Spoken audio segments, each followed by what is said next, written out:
क्या कार्य प्रणाली थी। ये सुबह समय से अपने ऑफिस पहुंच जाते थे, भले ही अन्य लोग देर से आते थे।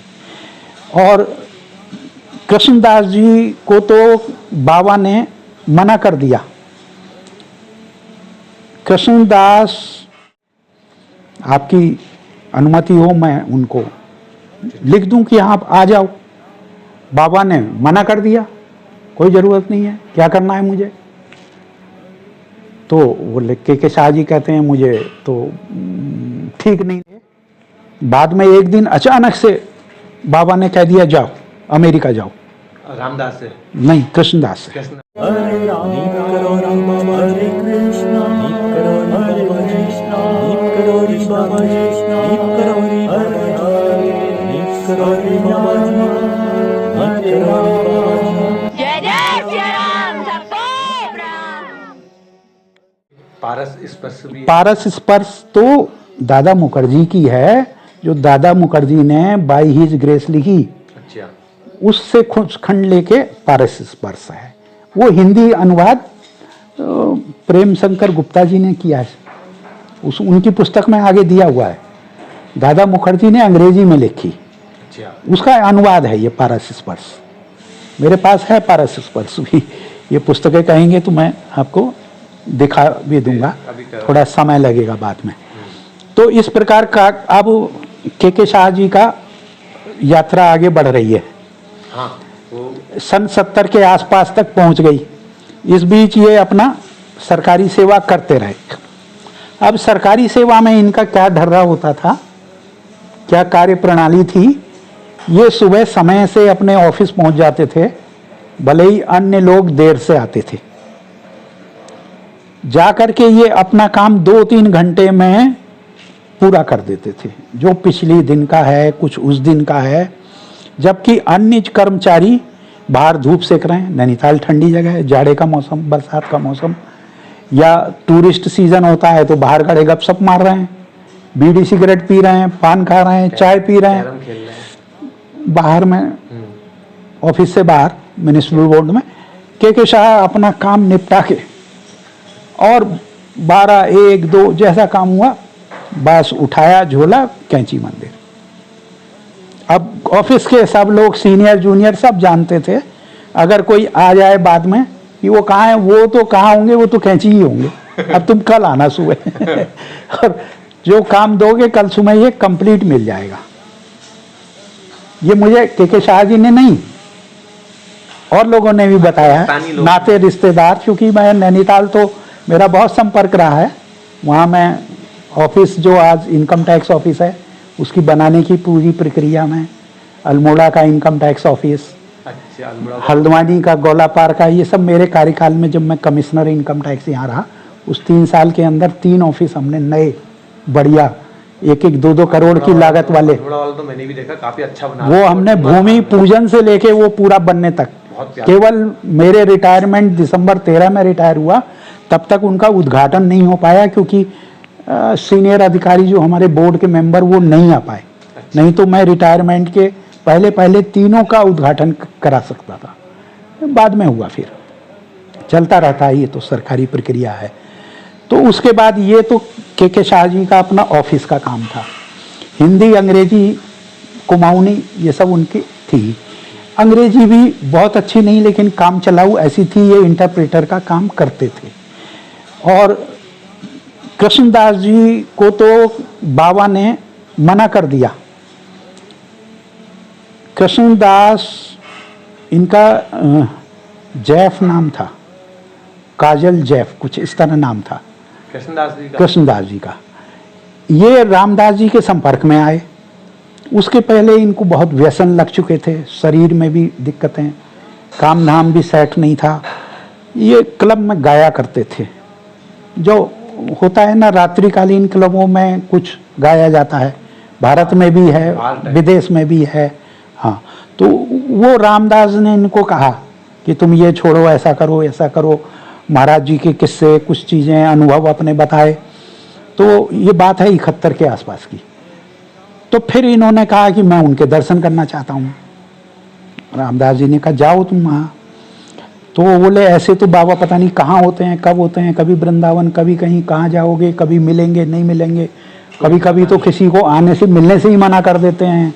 तो उन्होंने चिट्ठी लिखी, अंग्रेजी में पत्र लिखा कृष्णदास ने कि ये, हाँ कृष्णदास ने ही लिखा कि मैं जो है आना चाहता हूँ।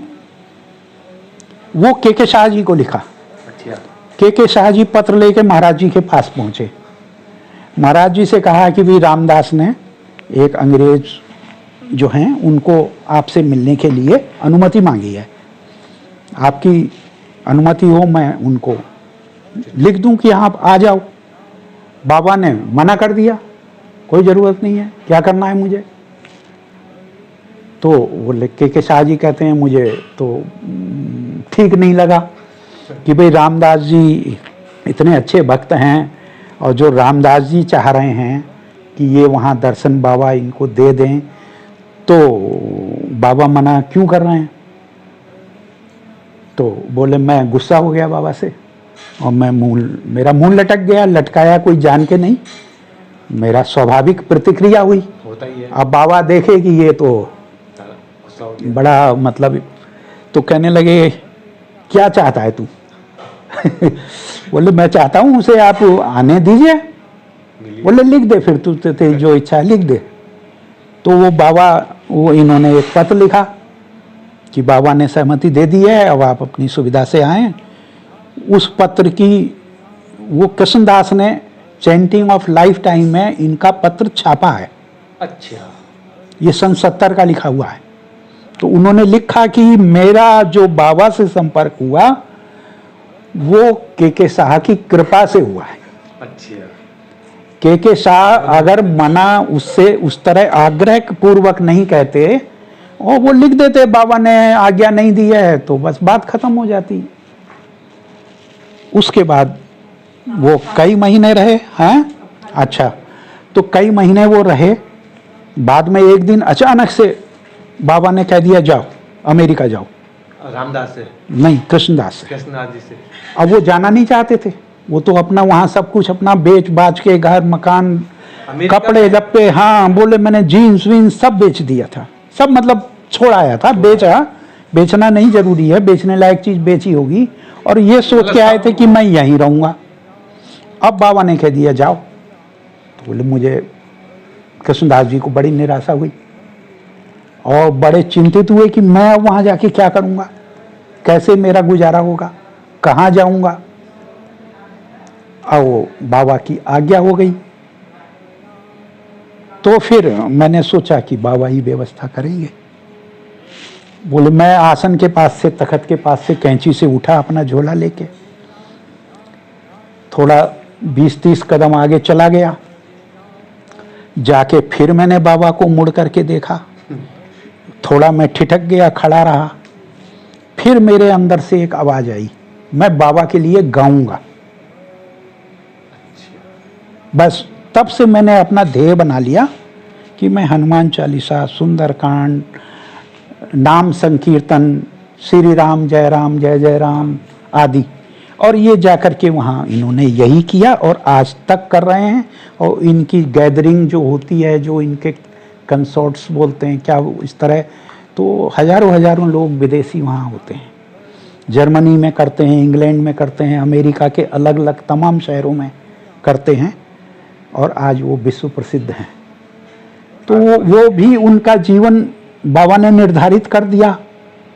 वो नहीं जाते, यहाँ रहते, यहाँ जिस रूप में रहते, वो तो प्रारब्ध है, लेकिन बाबा ने जो है उनको इस काम में लगाया। अमेरिका में भी तो अब किस तरीके से बाबा किस काम में किसको लगाते थे वो लीला, क्योंकि वो भविष्य भी जानते थे। हाँ। किसका, किसी को उन्होंने कैंची मंदिर से भवनिया जिनको बोलते हैं, उन भवनिया बिष्ट जी थे, वो क्या नाम, भवानी सिंह बिष्ट, उनको वृंदावन ले गए। बीच में कैंची आए, कैंची में कुछ नाराजगी दिखा के उनको लखनऊ भेज दिया, और आज वो वहाँ के मुख्य पुजारी हैं, सब व्यवस्थाएं संभालते हैं। तो किस समय किसको कहाँ को डाइवर्ट कर देना है। हरिदास बाबा थे एक, जिन्होंने पूरे हनुमानगढ़ी में कंस्ट्रक्शन में सारा मेहनत की, अच्छा। और बाद में एक समय आया उनको उन्होंने बाहर कर दिया। तो अब के शाह का भी एक मैं अंतिम दर्शन वाला बताता हूँ, क्योंकि मैंने देखा है कि आप कैसेट्स में पूछते हैं भक्तों से कि आपकी बाबा से पहली भेंट कब हुई, बाबा से अंतिम भेंट कैसे हुई। तो मैंने के शाह जी की पहली भेंट बताई, अब उनकी अंतिम भेंट जो के शाह ने खुद बताई भी है, लिखी भी है। बाबा आए उनके घर में, शाम के समय आए, थोड़ा देर से ही आए थे, रात को रुके। किसी को डांट देंगे, गाली दे देंगे, वो कर देंगे, लेकिन अंदर से उससे अनन्य प्रेम और उसका एक परम कल्याण उसमें छिपा होता है। तू मर जाएगा। हाँ, वो रामदास जी इनके बिल्कुल मित्रवत थे, क्लोज थे। हाँ। तो के शाह जी ने कहा नहीं, मैं मर भी जाऊंगा तो मेरे मित्र हैं SC अग्रवाल, वो छपा देंगे। के शाह जी द्वारा लिखी गई ये देवभूमि पुस्तक है, अंग्रेजी में लिखी गई है, और मैं चाहता हूँ भविष्य में इसका हिंदी अनुवाद हो। का खर्चा रामदास जी और उनके सहयोगियों ने उठाया, अच्छा। क्योंकि के शाह जी तो फक्कड़ी व्यक्ति है, उन्होंने शादी भी नहीं की।